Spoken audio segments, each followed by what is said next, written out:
Bueno, en estos momentos nos encontramos con Ángel Delgado, analista político. Muchas gracias por acompañarnos en esta oportunidad. Muy buenas noches, muchas gracias por la invitación. Muy bien, bueno, tenemos ahora una agenda política bastante complicada, amplia, porque estamos próximos a las elecciones en octubre, ¿no? Una de las cosas que podríamos, bueno, en este momento tratar es el hecho de que tenemos una gran cantidad de candidatos a la alcaldía. Hasta el momento, 21 candidatos, ya se ha planeado improcedente la lista de Enrique Cornejo. Sin embargo, mucho se cuestiona el hecho de que debería haber un mejor filtro para evitar tantos candidatos. ¿Usted qué opina al respecto? Mira, el problema es de que eso responde pues a una realidad. Cuando hay ausencia de partidos reales, cuando no hay alternativas políticas serias que sean referentes, que quedan capacidad de aglutinar a los sectores y uno se identifique con uno y otro, eso sucede en una democracia sólida, consolidada. En cambio, cuando no hay nada, entonces todo el mundo se siente con posibilidad, derecho y capacidad para lanzarse. Entonces en Italia después de la Guerra Mundial hubo una situación que hoy llamaron el cualquierismo, ¿no? Una situación de anomia, de ausencia de referentes políticos sólidos a la caída del fascismo, y entonces pues, emergió pues cualquier ciudadano, cualquiera, que podía aspirar. Estamos viviendo una situación de ese tipo en la cual basta tener la audacia, las ganas para poder hacerlo, y sobre todo con las experiencias de que alguna vez Fujimori, que inauguró toda una etapa apareciendo de la nada, llegó a ser presidente de la República. Muchos creen que ese camino, aunque ya no se ha vuelto a repetir así, podría ser transitado y de la nada pues convertirse en una figura importante del país y llegar inclusive a ser alcalde, gobernador regional o presidente de la República. Exactamente, ¿no? Justamente el tema de los vacíos o de la falta de carrera política que existen en nuestros candidatos, ¿no? Mauricio Mulder propuso hace 1 año y medio un proyecto de ley que implicaba pues que los candidatos tengan 1 año y medio a 3 años de militancia para poder postular a un cargo público. Eso es elemental, eso casi ni debería decirse. O sea, hay cosas que la ley debería simplemente corroborar, garantizar, porque esa relación entre una afiliación política, una persona y una organización es clave para poder postular. Eso es como si hubiera futbolistas y no hubiera clubes. Eso es como si los candidatos hoy día existen. Mira, todos los candidatos podrían haber participado en otros partidos políticos y no pasaba nada, porque hoy día los partidos no significan ningún tipo de identidad, ningún tipo de calificación, ningún tipo de identificación con un propósito, con un ideal. O sea, los partidos son cajas vacías, son meramente llaves o cascarones, ¿no? Cascarones que tienen como virtud el tener el juanillo, que es como el boleto para poder ir a un resultado. Es como si tú mañana quieres ir no sé, al centro de Lima y entonces escoges qué bus te vas. Cualquiera de ellos puede llevarte, independiente de lo que tú pienses, independiente si ese partido es un partido de izquierda, de derecha, si va con centro, las convicciones de arriba, del abajo, candidato. Ninguno. Y eso podemos hacer ese ejercicio y tú vas a ver que no hay ninguna coincidencia. Entonces, la relación entre el partido y la persona es totalmente aleatoria, superficial, inexistente. Y si lo hacen es porque para poder participar se requiere un partido político. Yo estoy a punto de plantear lo siguiente. ¿Por qué la hipocresía? Mejor que los candidatos postulen libremente, busquen firmas y puedan hacerlo como en cualquier club de barrio, en cualquier asentamiento, en cualquier edificio, ¿no?, multifamiliar, o en cualquier colegio. La gente postula, arma su lista y se va. ¿Por qué pasar por partidos políticos que hacen la cosa más complicada si estos no representan nada? O sea, yo, la verdad, en lugar de intentar fortalecer lo que nunca se va a fortalecer, porque los artificios, las normas, los procedimientos, los requisitos son cosas pegadas en la pared, papeles mojados en tinta simplemente, que no significan absolutamente nada. Entonces, mejor sinceremos la cosa, omitamos el elemento partidario, ¿no?, y que la gente pueda postular como quieran. Es mejor que entonces el señor Muñoz, el otro señor, postulará a partir de su experiencia, de su compromiso, de lo que él dice, pero no tiene por qué meterse en un partido que ni siquiera representa lo que él después plantea. Claro, los intereses, bueno, la importancia de un partido político es porque también dentro de este mismo hay una democracia, hay una suerte de votación, hay una suerte de filtro. La importancia de un partido político es que es un grupo de ciudadanos que actúa colectivamente para producir un resultado en la sociedad. Exactamente, cuando tú quieres generar recursos, quieres hacer inversiones, te metes en una empresa y una empresa es un colegiado, un colectivo que te permite pues acumular riqueza y generar un tipo de desarrollo para tu patria. Pero el partido debería hacer lo mismo. Los partidos son necesarios porque la gente se aglutina en función a algunas ideas claves, algunos principios ejes, y eso es lo que le permite actuar en conjunto. Pero si eso no existe, si esa premisa se devalúa, ¿qué queda del partido? Solamente el mecanismo procesal, el artificio de que tú a través de él puedes acceder a una candidatura. Entonces, tienes que cumplir la ceremonia vacua, vaciada de contenido, en el cual tú tienes que contar con el aval de un partido para poder votar. ¿Con cuál? Hoy día, con cualquiera. Exacto. Puedes negociar de uno.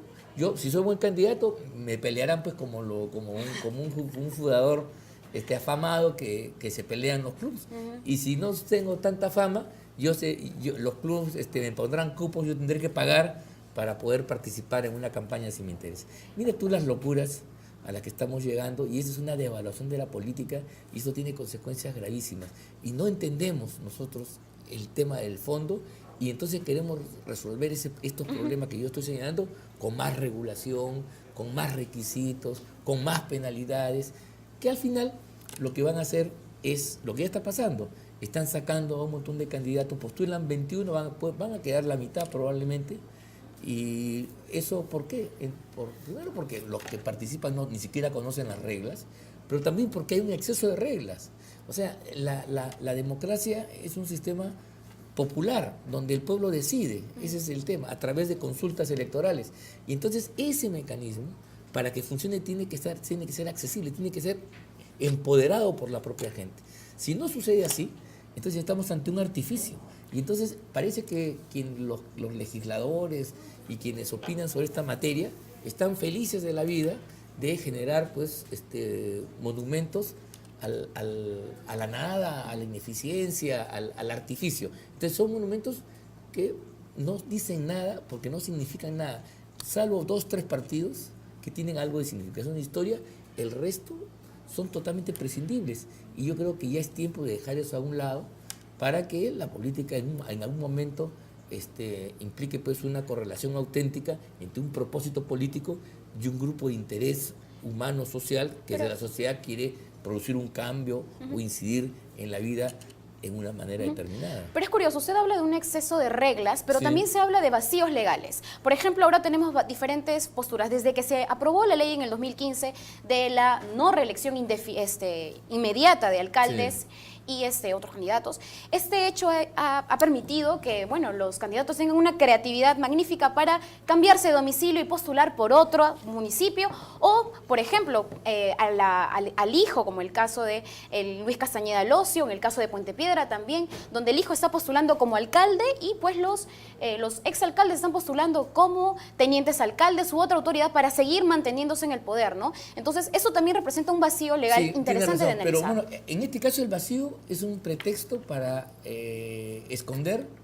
la impotencia, la incapacidad de la autoridad, tanto legislativa como la autoridad, en este caso del órgano electoral, para hacer que prevalezcan las normas sobre los intereses, para hacer que la Constitución tenga primacía en lugar de la angurria de algunos de querer entornillarse en un cargo contra la voluntad popular.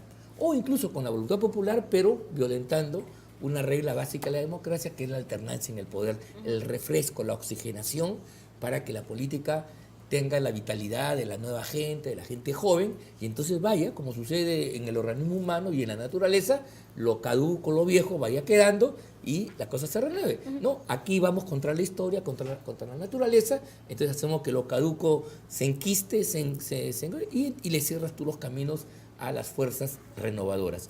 Entonces, mira tú, aquí se dice que hay un vacío legal, pero yo digo que hay una norma constitucional que prohíbe la reelección.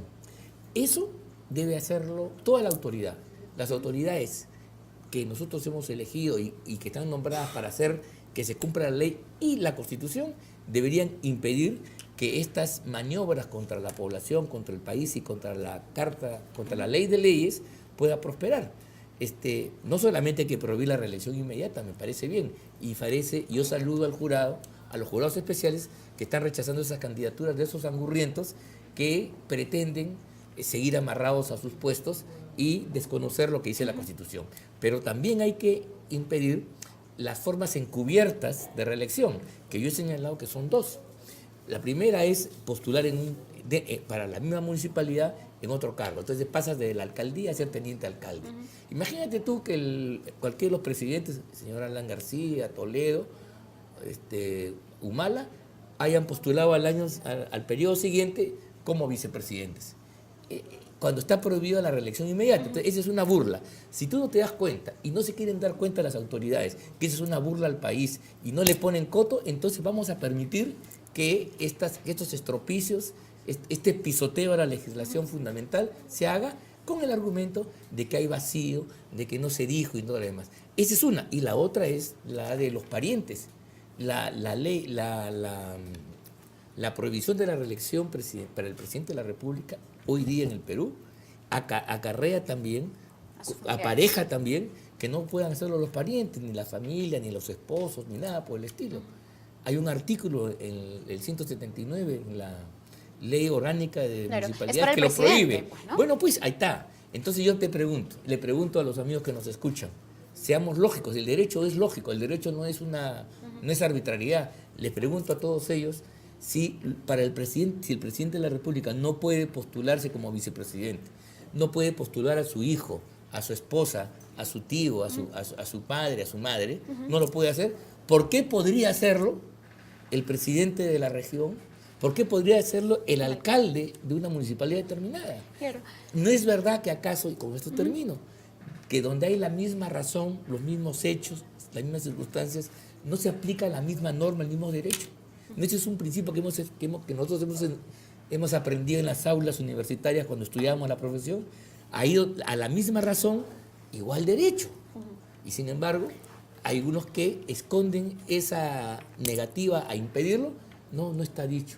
Pero ¿qué cosa quieres que se diga? La Constitución se interpreta como un todo. Las cosas son como deben ser, no como yo quisiera que fueran. Eso es un principio fundamental. Y entonces, claro, si yo dejo el vaso caerá, de acuerdo a la ley de gravedad. Y él no, pero si tiro el celular, no, porque no está dicho. Perdona, la situación es general, es igual para todos los casos. Y entonces yo creo que aquí hay una lenidad o negligencia incluso de autoridades que vamos a ver si en los próximos días hacen respetar la Constitución o si la Constitución también es letra muerta, como mucha legislación que se hace para tapar huecos y prohibir cosas, pero que en los hechos, como el feminicidio, avanza cada vez más, ¿no? Sí, es curioso porque justo el Jurado Nacional de Elecciones todavía no se ha pronunciado sobre los alcaldes que se están mandando a la reelección. Espero que lo haga a la brevedad, ¿no? Y lo haga bien, además, ¿no? Pero el hecho, por ejemplo, como no está contemplado el hecho de remandarse como candidato, como teniente alcalde o a un familiar, pues parece que va a pasar, porque... Bueno, esa es una actitud complaciente, cómplice, hasta me atrevo a decir cobarde, y asumiendo el costo que significa de no hacer que prevalezca la Constitución. ¿Y esto no Todas las autoridades, desde el servidor más ínfimo hasta el presidente de la República, tienen como primera obligación, ¿no?, defender a la Constitución. ¿Por qué jura el presidente? ¿Por qué jura el alcalde? ¿No jura por la Constitución en primer lugar? ¿Defenderla, aplicarla? Entonces, ahora que hay una incompatibilidad entre hechos, tramposos todos ellos, y lo que dice la Constitución, ¿a qué prefiero? ¿Al hecho tramposo? Porque dice que no dijo. ¿O prefiero la Constitución, la norma que es la que encamina la realidad en función de un propósito que todos queremos? ¿Es la candidatura del hijo de Castañeda Losi una actitud tramposa? Yo en general creo que no debería, y no quiero particularizar, yo no estoy aquí hablando a favor de nadie, ni a favor ni en contra. Estoy diciendo que si en el Perú hay reglas, y si la Constitución dice que no hay reelección, no debe haber reelección de ninguna manera, ni directa ni indirecta, ni abierta ni escondida. ¿Cuál considera que es usted pues la idea de estos políticos de tratar de mantenerse de alguna forma en el poder? Bueno, ¿no? pues es como la gente pues que quiere hacer cosas que no deben hacer, es la gente que tú lo invitas a una fiesta y no se quiere ir de tu casa, es la gente que qué sé yo, pues que abusa de una situación determinada y no tiene la razón de la vida en común que te dice que tú tienes que ser comedido, prudente. Tú tienes el beneficio del respaldo popular que te llevaba a un puesto de poder. Entonces, en democracia, porque en dictaduras es otra cosa, en dictaduras tienden a ser eternas, permanentes. Inclusive las monarquías era un gobierno que se basaba no solamente en la permanencia hasta la muerte, de modo vitalicio, sino que además por herencia se transmitía. La república acabó con eso. Entonces, o somos republicanos o volvemos a la época monárquica. Aquellos que quieren poner a sus hijos, a sus esposas, a sus parientes, quieren retrotraer el país. Una dinastía. Entonces yo me pregunto, ¿por qué cosa vamos a celebrar los 200 años? No celebramos romper con España, y no solamente romper con España, porque España es muy bonita, la península, sino romper con esos vicios del pasado, del antiguo régimen, que era una traba para el desarrollo. Una de las trabas era el absolutismo, el monarquismo, y aquí adoptamos la moderna república, donde solo los capaces, no los parientes, son los que asumen las responsabilidades públicas. Ese es el espíritu romano, el espíritu del mundo griego antiguo, donde el talento, la capacidad, el mérito era la fuente del poder, no la sangre, la dinastía, el favor o las cosas soterradas, ¿no? En esta misma línea también se ha debatido bastante el hecho de los congresistas, ¿no? Hace un tiempo, hace unos meses se debatió el hecho de la reelección inmediata de congresistas, ¿no? Mucha gente se mostraba en contra porque se decía que tenía que haber cierta experiencia para poder legislar. ¿Usted qué opina al respecto? Yo ahí sí tengo una opinión distinta, porque yo creo que el congresista, como el miembro del consejo, el concejal, el regidor o el miembro, el consejero, no son cargos de gobierno en el sentido estricto, son las instancias que sirven de control y de contragobierno. O sea, el congresista no maneja recursos, pues. Y si manejará para inflar flores, ¿ya? Y por más que a algunos no les guste, no tiene nada que hacer con los millones que se tiran en el Poder Ejecutivo, en el gobierno, en los ministerios, ¿correcto? Entonces, los congresistas son como los abogados de los sectores que votan por él, empoderándolo. Los congresistas representan intereses fundamentalmente. Uno de los trabajadores, otro de los empresarios, otro de los grupos femeninos, había uno que representaba a los jubilados, a los viejitos, ¿te acuerdas? Había unos que, en fin, a los grupos religiosos. Eso es legítimo porque en la vida social la pluralidad es el elemento dominante. No todos pensamos igual, somos seres humanos, iguales en derechos, pero nuestro pensamiento y nuestro proyecto de vida es distinto en cada caso. Por esa razón, entonces, es que existe un órgano como el Congreso que no tiene la unanimidad que tiene el Poder Ejecutivo. Por eso es difícil calificarlo, sino el Congreso representa a la gente que yo creo que piensan como yo, como tú, como otros más. Entonces, cuando yo digo el Congreso me gusta, no, el Congreso no me gusta, el Congreso es una amalgama. Me gustará pues tal parlamentario, a ti te gustará otro, tal grupo político, tal actitud, tal ley. Por eso que cuando se compara en encuestas un poco tramposas, la popularidad del Congreso se está trampeando, porque el Poder Ejecutivo, que funciona como una empresa, sí, ahí es un conjunto que tiene una administración, que tiene un plan y tiene un resultado, entonces tú puedes evaluar el plan, pero en el Congreso, ¿qué? El Congreso, mira, ¿sabes? El Congreso ¿hace obras? No hace obras. ¿Presta servicios? No presta servicios. Ni siquiera autoriza para viajar o no viajar. Entonces, ¿para qué sirve el Congreso? Eso es lo que la gente se pregunta. Entonces, mira, sin embargo, el Congreso es muy importante en todas partes del mundo porque es la diferencia entre lo democrático y lo no democrático. Por alguna razón, todas las dictaduras, de izquierda o de derecha, no tienen Congreso. Y si lo tienen, tienen uno de finta, uno de ficción, uno subyugado, ¿correcto? Como los que teníamos en los años 90 nosotros acá. Entonces, el Congreso revela la vitalidad de la democracia. El Congreso son los representantes del pueblo, en todos sus matices, que hacen una especie de contrapoder al poder legítimamente elegido por las urnas. Y ahí se produce un balance. Entonces, el mérito del Congreso es en qué balance hace, qué control realiza, qué intereses representa, qué proyectos saca adelante, a veces en contradicción con el Poder Ejecutivo. Eso no se entiende a veces, entonces la gente dice, están ahí saboteando, están bloqueando, y eso quizás es lo que a veces queda más en la retina de la gente, y por esa razón, en todas partes del mundo, no acá, los congresos no son bien vistos. Pero yo digo, a pesar de no ser bien vistos, son fundamentales para la vida democrática del país, y sin democracia y sin congresos no hay democracia. Si no, pregunten ustedes a los venezolanos cada día nos visitan más y pregúntenles si el Congreso que fue abolido por Maduro, ¿no? Y reemplazado por una asamblea constituyente hecha a la medida del dictador, permite un juego democrático. Ahí él hace lo que le hagan y no hay nadie que le diga. Hoy día, un funcionario hace una inconducta, el Congreso lo llama, lo pecha, le puede hasta hacer una acusación constitucional y sacarlo, ¿no? Entonces, esa es la diferencia de una democracia de una dictadura. Y esa diferencia, aunque parezca mentira, estriba en el Congreso. Por eso yo no creo que los parlamentarios tengan necesariamente que no ser reelegidos.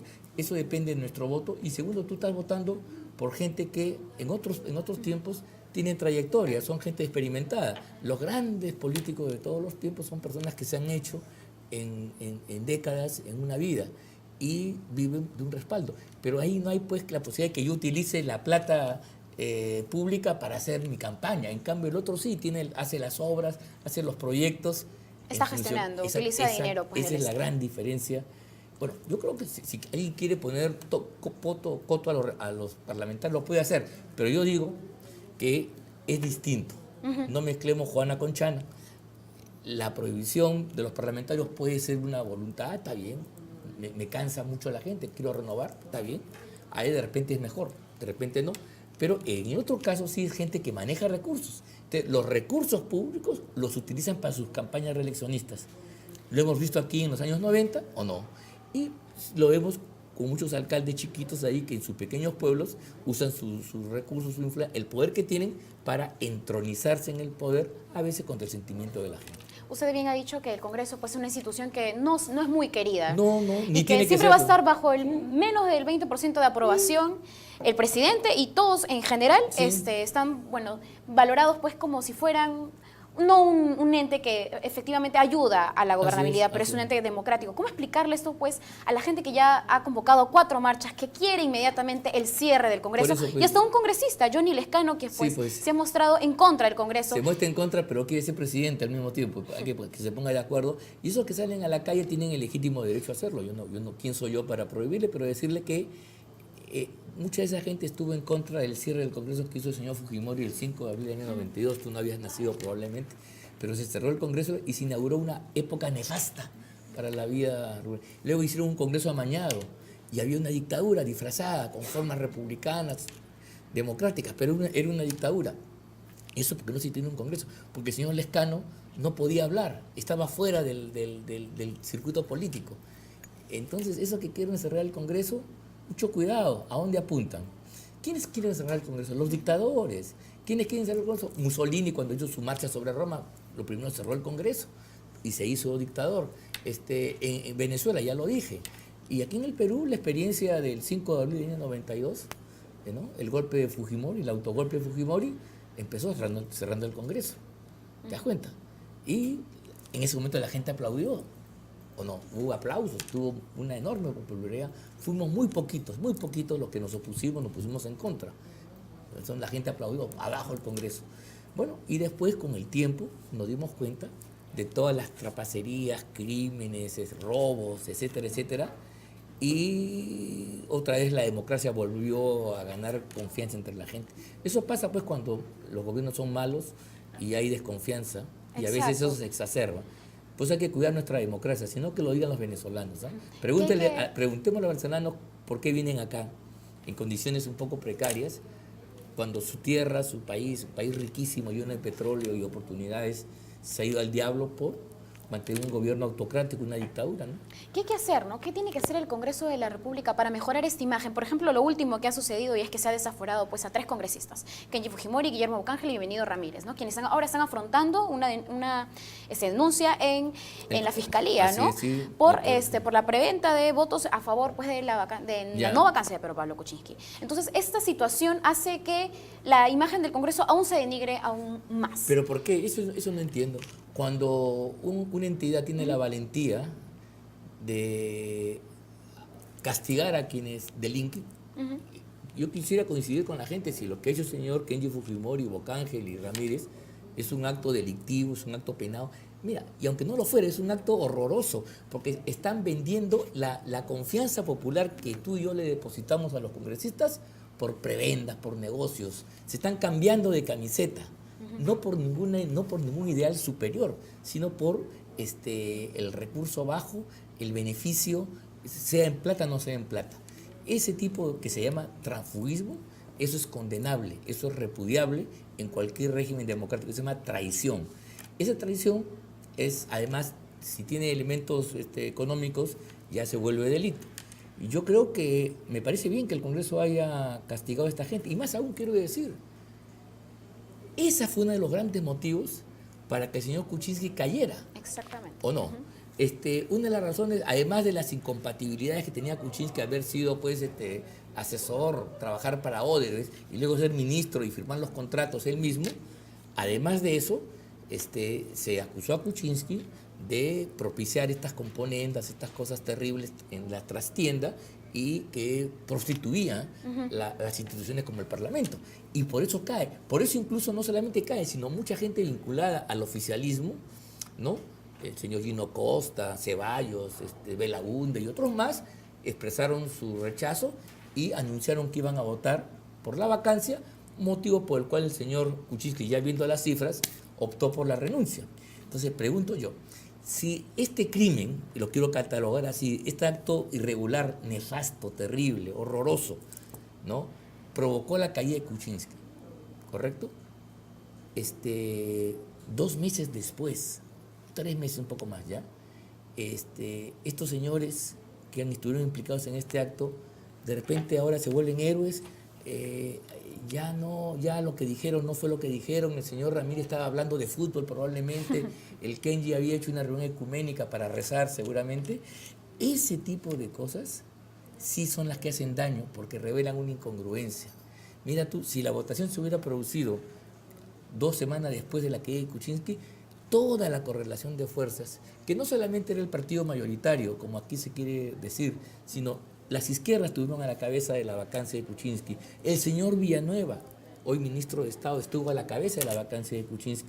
Toda esa gente coincidió en que Kuczynski debía poner punto a su gobierno. Y la ciudadanía aplaudió. Y la economía del país se sintió aliviada. El dólar cayó y la bolsa creció incluso. Entonces, ¿cómo es posible que 2 meses después, sin que no se haya pasado, ahora se mira a los señores Bocángel, Ramírez y Kenji Fujimori con ojos complacientes? ¿Qué ha pasado?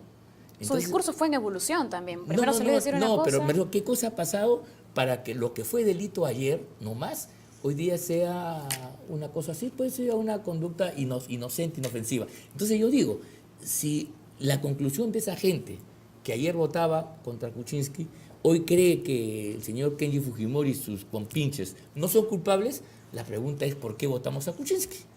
Porque hay que ser coherente, hay que aplicar la misma regla. Y eso entonces revela, claro, ahí viene otra cosa más, es que algunos señores, ¿no?, incluyendo de la izquierda, soñaban ya con ser presidente de la mesa directiva del Congreso, las prebendas, las cosas, ¿no? Y entonces contaban con los votos de estos Avengers, estos fujimoristas. Entonces, estaban dispuestos, mira lo grave, a pasar por alto un acto delictivo, a taparse los ojos, a no decir nada frente a un acto inmundo, por tener su complacencia para poder tener un propósito mezquino, como era participar e intentar ganar la mesa directiva. Eso sí que es gravísimo. Eso es mucho más grave que comprar rosas, eso es mucho más grave que comprar televisores, disque para el Mundial o frigobares, como que es la campaña que le han hecho al Congreso. Ahí, porque hay una incongruencia. La gente no termina de entender cómo es posible. Si esto era malo, ahora se ha vuelto bueno. Y ahora este caballero que era tu enemigo fundamental se vuelve una víctima. Se vuelve una víctima. Y además se quiere romper un principio democrático. La democracia, nos duela o no nos duela, es el gobierno de las mayorías, ¿sí o no? O sea, las mayorías son las que tienen, las mayorías votan, se expresan y eligen representantes y los cuales gobiernan a nombre del pueblo, ¿correcto? Querer cambiar esa regla porque la minoría gobierne, a mí me parece antidemocrático, me parece ir contra natura, ir contra las cosas. O sea, ok, que no vayan los señores de Fuerza Popular. ¿De quién quiere ir? He visto a mi amigo Jorge del Castillo, que es mi amigo, que yo lo quiero mucho, es una gran persona, pero resulta que el señor Jorge del Castillo, que tiene todas las virtudes impectore, o sea, en el papel, él es, tiene 5 votos, ¿no? Sí, ¿Cómo de con la 5 votos puede pretender ser presidente, presidente del Congreso? Entonces las izquierdas van a votar por él y los caviares que están en el PPCaucismo van a votar por él. Y ambos han dicho hace nomás de que el APRA es lo peor de lo peor, lo más corrupto del mundo, que García debe estar preso y que la alianza Afro-Fujimori. Entonces, esos son los que van a votar por ti. Los quieren la Fuerza Popular fuera de la mesa directiva. No, pero ¿a qué precio? ¿A qué costa? ¿Te das cuenta? Entonces, eso es lo que yo no entiendo. O la señora Marisol Espinosa, también una bella dama, ¿no? Pero nos olvidamos que ella ha sido la vicepresidenta del corrupto gobierno de Humala. ¿Nos hemos olvidado de eso? Exactamente. Entonces, mucho cuidado. ¿Y con qué votos va a salir? ¿Con los votos de los críticos izquierdistas que decían eso? ¿De los señores que dicen que Humala es un gobierno inaceptable? Ahora están dispuestos a votar por una de sus representantes. Todas son estas, pues, unas jugadas políticas que son las que no debemos aceptar. Por eso digo, es como si nosotros quisiéramos que el presidente de la República no fuera el que ganó, sino que el que quedó tercero o cuarto. Así es. Bueno, muchas gracias por ese tiempo, ¿no? Definitivamente hay que estar atentos a los movimientos políticos, lo que está pasando, para que no nos sorprendan. Muchas gracias por acompañarnos esta muy tarde. Amable Tenemos que por la oportunidad. estar atentos siempre a la información para saber y no nos engañen, no nos estafen y mañana pues no salgamos estafados, ¿no? Muy bien. Bueno, vamos a un corte.